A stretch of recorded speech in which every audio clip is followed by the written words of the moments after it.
Warahmatullahi wabarakatuh. Jumpa lagi dengan saya Abdul Suharto di SHT Vintage Car yang bertempat di Lumajang, Jawa Timur. Sobat SHT, kemarin saya telah giveaway membagikan kaos SHT kepada sahabat-sahabatku. Untuk 3 pemenangnya udah saya pilih ya. Ini jawaban pertanyaan sahabat semua yang ada di kolom komentar, saya bacakan ya.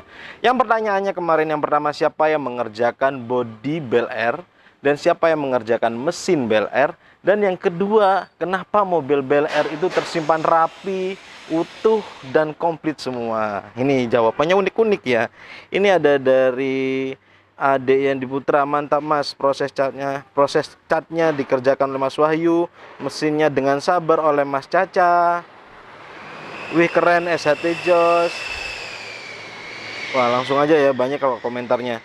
Pemenangnya adalah yang pertama, itu ada Eniko Kristisen, pengerjaan bodi, sama Mas Wahyu pengerjaan mesin dengan Mas Caca. Karena pemilik Bel Air sebelumnya kesulitan mencari spare part, jadi mobilnya tidur untuk sementara. Nah, ini pemenangnya ya, makanya bodinya utuh dan listnya utuh tanpa kropos, bahan terbaik. Terima kasih Mas Abdu. Terus ada lagi yang pertanyaan jawabnya cuma Caca dan Wahyu, ada yang jawabnya Mas Wahyu. Nah, yang kedua ini ada lagi mesin sama kaki-kaki dikerjakan oleh Mas Caca, cat sama Mas Wahyu, dan mobil ini identik sama mafia zaman dulu. Kala yang punya orang kaya raya super pastinya. Ini pemenang kedua, Ramelan. Ntar lagi saya balas di kolom komentar. Nanti DM langsung ke saya. Pemenang ketiga yang terakhir saya bagikan secara 3 kaos ya. Ada Mamat, cakep mobil ini. Ada Bagus Handoko, Mas Wahyu. Waduh, kurang tepat jawabannya ya. Bahan besi mobil zaman dulu kuat. Trio Wahab, Gunawan Wibisono. Mas, bengkel catnya di mana? Keren lihatnya. SHT tambah sukses, terima kasih. Alhamdulillah, bengkel catnya desa, hasilnya nggak kalah bagus sama kota. Mau dong kaosnya, makanya ikuti kuisnya kemarin. Request hunting mobilnya tanggal minggu depan. Penyimpanan dalam gudang. Aduh, mantep proses catnya Mas. Oke, yang ketiga nih, ntar lagi ya saya pilih lagi. Ntar lagi saya DM. Oh, mohon maaf, ntar lagi saya balas di kolom komentar. Terus nanti DM ke IG kita SHT Vintage Car. Kirim alamatnya, langsung saya kirim. Oke sobat, sekarang kita akan mereview mobil keluaran tahun 1948 ini ya. Ini adalah Fleetmaster keluaran Chevrolet juga. Bahannya nggak kalah utuh sama Bel Air. Ya tetap utuhan Bel Air pastinya. Ya karena tadi alasannya unik-unik ini ya. Ini cakep. Ntar lagi dah. Yuk kita lihat bareng-bareng mobilnya. Ini dia mobil Chevrolet 1948, adalah Fleetmaster. Sebenarnya tahun 1948 itu banyak variannya. Dari Ford, dari DOS, wah banyak macamnya.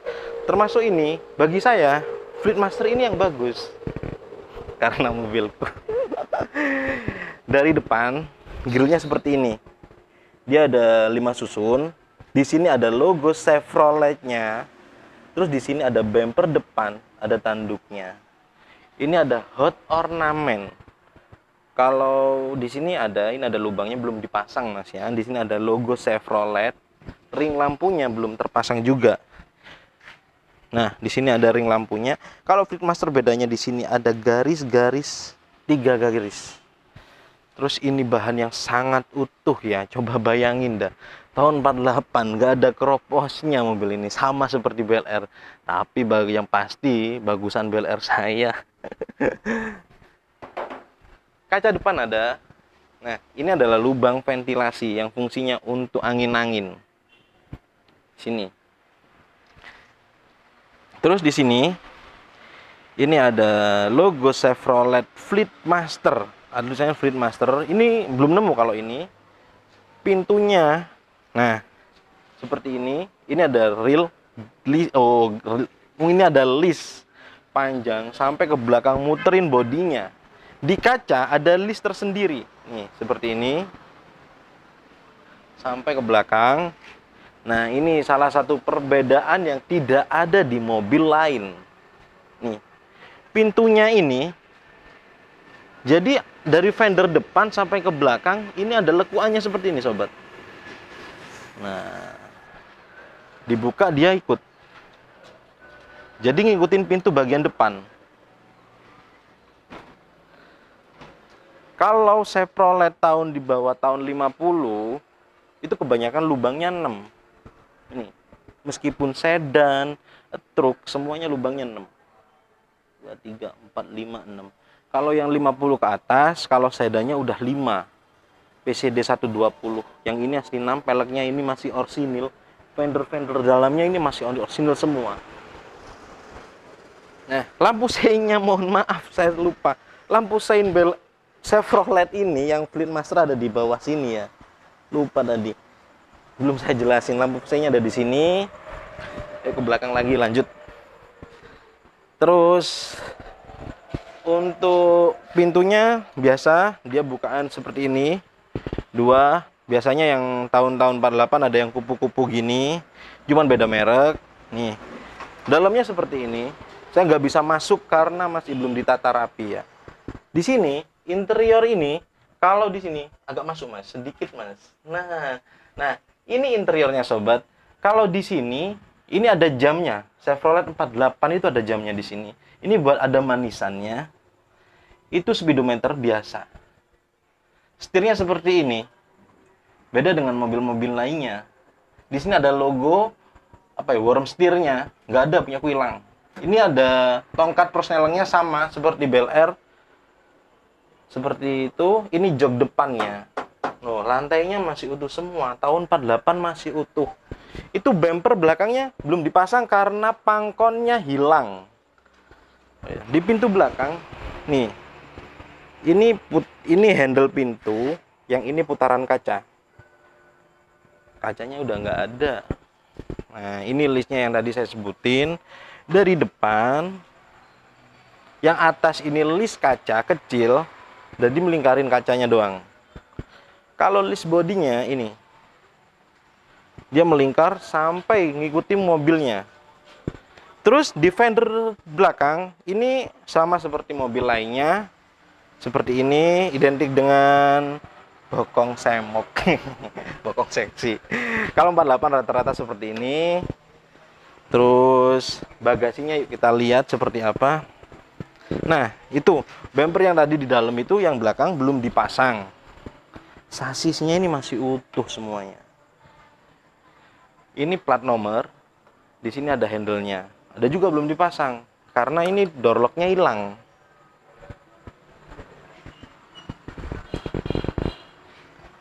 Ini seperti ini. Lantai bagasi utuh banget. Bagasinya kisaran 1,5 meter lah. Terus di sini ada lubangnya, itu fungsinya buat nyimpen ban serep. Jadi ban serepnya berdiri.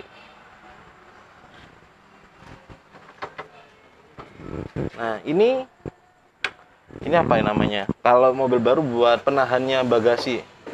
Tuh di sini. Belum dipasang nih. Namanya aja udah bahan.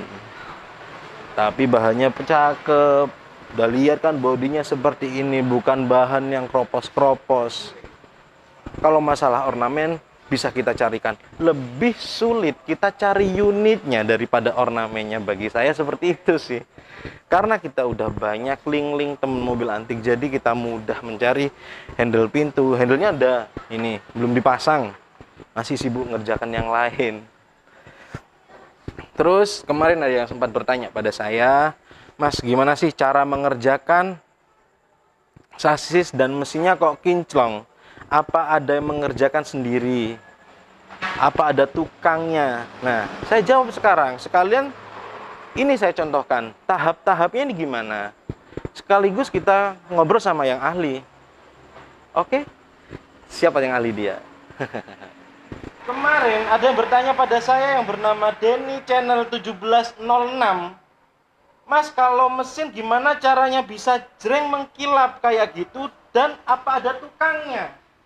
Apa ada ahlinya, Mas? Nah, ini sekaligus saya panggil orangnya biar bisa menerangkan secara detail gimana cara ngerjakan sasis dan mesinnya, Mas ya. Ya. Nah, kalau ngerjain mobil tua gitu ya, Mas, ada tahap-tahapnya gimana, Mas? Ya, tahap awal kita harus mengangkat bodi dulu.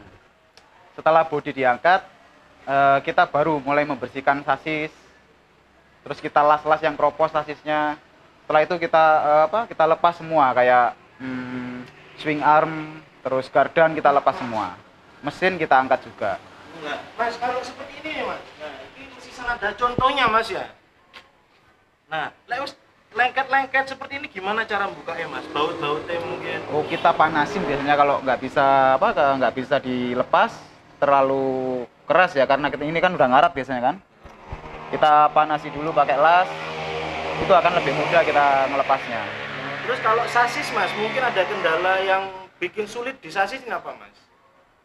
Di sasis biasanya karet-karet busingnya sayap. Itu, Mas. Ya. Kalau dia kan punya Jepangan bisa, Mas? Bisa, masih bisa. Bisa. Masih banyak substitusinya kok. Terus kalau juen-juen kan ada apa, Mas? Crash joint. Crash juen. Nah, crash juen itu kemarin kan kita mengerjakan 57 ada kendala, Mas ya. Iya. Nah, crash juen persamaannya apa, Mas? Buat mobil Chevrolet ini kan sama kayaknya, Mas ya. Kita kemarin kalau nggak salah pakai punya TAF GT. Oh, TAF GT. Iya. Apa ada perubahan sedikit? Ada. Kita harus nyeruk nyeruk, diceruk. Oh. Nah, jadi dilubangin karena lagi, lingkaran dicowak, ya dicowak. Karena lingkarannya penguncinya, pengaitnya crash joint tadi itu lingkarannya nggak sama, kurang lebar. Jadi kita ceruk lagi, kita cowak lagi. Oh, berarti setelah mengangkat bodi, sasis dikerjakan dulu ya? Ya, sasis-sasis kita bersihkan dulu semua biar ketahuan mana yang kropos, mana yang perlu dilas, biar ketahuan dulu. Setelah itu baru kita cat. Terus kalau mesin gimana, Mas? Mungkin ada contoh, Mas? Mesin. Cara gimana ngerjakan mesin? Di sini lagi ada ini mesin Pontiac tahun 57. Oh iya. Nah, kemarin yang bertanya gimana cara ngerjakan mesin dan sasis biar jreng itu seperti ini. Ini belum selesai, Mas ya? Masih belum selesai. Nah, Masih gimana, belum Mas? selesai. Apa Ya. kita ngerjakan mesin dulu, apa terus dicat atau dicat dulu baru dikerjakan? Kita kerjakan dulu. Jadi kita bongkar dulu mesinnya, kita pecah mesinnya, kita lihat dulu kita perlu dikolter lagi atau tidak, terus seperti klep-klepnya perlu diskur lagi atau tidak, kan gitu. Kalau sudah selesai semua, baru kita cat. Ini pakai anti gores gitu? Pakai anti gores ini, karena kotor, kena debu. Tapi Apa kalau cat kira-kira tahan lama, Mas? Buat mesin panas ini? tahan lama kok. Itu tergantung dari epoksinya ya. Primer dasarnya kalau kita kasih yang bagus akan kuat, tahan panas. Nah, yang panas kalternya panas ya? Kalter enggak, yang panas ada di blok sama silinder head. Yang paling panas ada di sini nanti di silinder head puncaknya. Nah, ini belum dicat ya, Mas? Belum, karena masih belum diskur. Oh, berarti setelah disekur? Ya, klep-klepnya sudah diskur, baru kita pasang per klepnya, baru kita cat. Nanti kita tutup dulu kan ini, tutup baru kita cat. Kira-kira nggak mengganggu hawa mesin yang keluar panasnya, Mas? Selama ini tidak sih ya. Ya kalau memang cat masih baru, biasanya kalau baru nyala itu seperti bau-bau gosong, tapi setelah itu hilang 1-2 hari hilang kok. Dan itu catnya nggak ngelupas kok. Tetap. Mungkin ada saran untuk yang mengerjakan mobil-mobil tua apa, Mas? Saran ya harus lebih sabar ya, lebih sabar, lebih telaten. Karena gini, spare part ini kan nyarinya agak susah. Contoh ini. Ya, contoh kayak Contohnya gini. Ini contoh. Ini cari seal klepnya aja nggak ada. Ada nanti, tapi kita harus ini ngurangin ini bos klepnya supaya seal klepnya bisa masuk. Jadi harus lebih sabar karena spare partnya susah. Kalaupun ada substitusi, mungkin kita masih harus mengakali dulu, harus diotak-atik dulu. Nggak bisa langsung pasang nggak bisa. Jadi mobil Jepang, jadi mobil Amerika ini dalemannya Kira-kira diganti Jepangan bisa ya? Bisa sih sebetulnya bisa, cuman tinggal kita nyari, karena saya sendiri nggak pernah sih yang ganti Jepangan. Kalau daleman kayak seker kita masih pakai asli, piston masih asli, terus apalagi ya, ya ring piston masih bisa kalau Jepang banyak ya. Kalau piston metal kita harus asli, nggak bisa ya. Apa Mas kalau Jepangan Mas? Nggak ada, selama ini saya nyari metal nggak ada persamaan sih. Yang lebarnya sama itu nggak ada. Tapi bisa sebetulnya, masih bisa lagi kita bikin, bisa. Ada di daerah ini kalau nggak salah daerah Surabaya itu ada apa namanya, tukang bikin metal. Nah, ada bisa ya. Tapi mahal dia. Mahal. Mending alon-alon golek Mas ya. Ya nyari Pelan-pelan, sabar. banyak kok barang-barang yang masih apa, new old stock itu masih banyak. Oke Mas, terima kasih Mas telah menjelaskan sasis dan mesinnya ya Mas ya. Siap, sama-sama. Oke. Begitulah penjelasan dari sang ahlinya ya, bagian mesin dan sasis dan kaki-kaki pastinya. Ya, inilah bahannya yang utuh. Apa kalian minat dengan mobil ini? Harganya ya langsung aja dah WA ke saya, kan tahu nomor saya kan, di bawah udah ada, nanti di kolom deskripsi saya akan isi nomor saya. Untuk sahabatku yang minat mobil antik atau pengen cari yang tipe lain, silahkan WA saya ya. Jangan lupa di like, komen, dan share pada teman-teman kalian yang suka mobil antik ya, karena Indonesia itu beragam mobilnya sobat. Oke, wassalamualaikum warahmatullahi wabarakatuh.